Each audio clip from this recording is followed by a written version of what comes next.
7 years after the war, and it was still felt they had no army. They had police that did not have guns.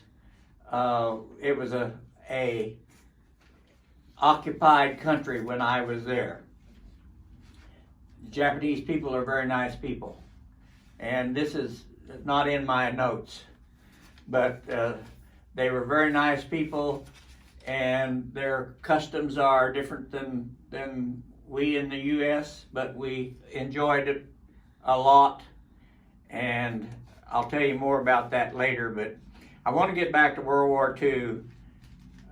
The Office of Price Administration was soon developed after the war started, and we called them OPA, and that stood for Organization of Price Administration.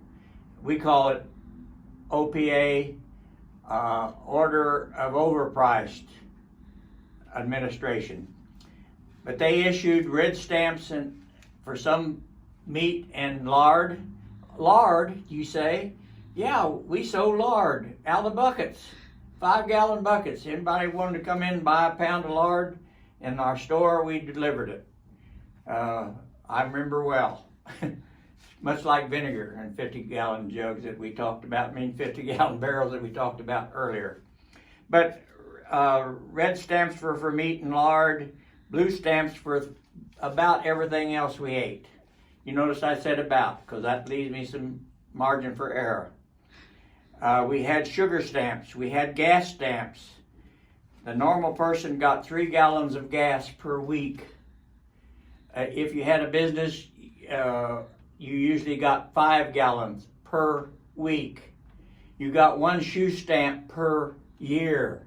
Ladies, you hear that? 1 pair of shoes per year. Oh, I know. But that's the way it was. The Army drafted most men.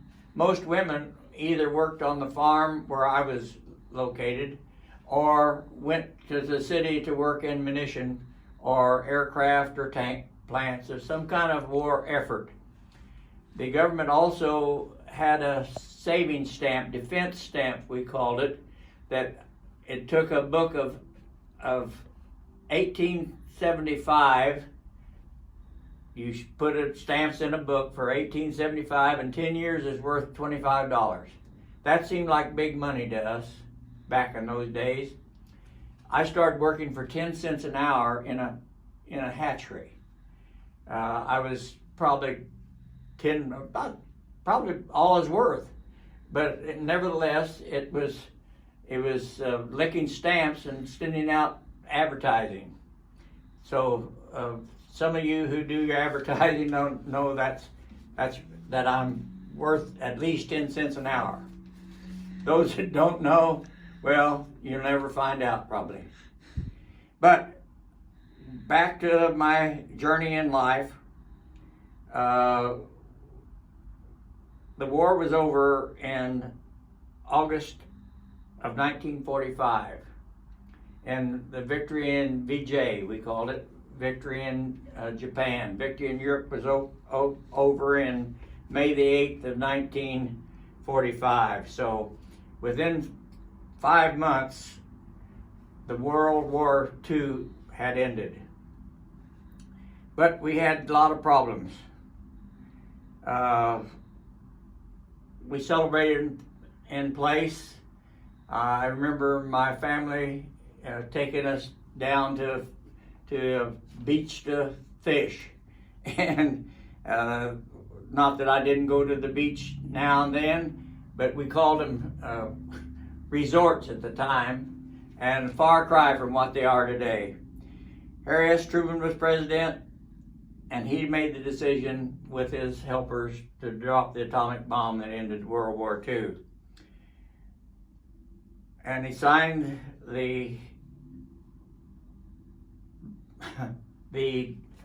surrender unconditional, and that was very important, meaning Japan and Germany had nothing to say. They just surrendered, and World War II was over, and God bless America, and I'll see you next time.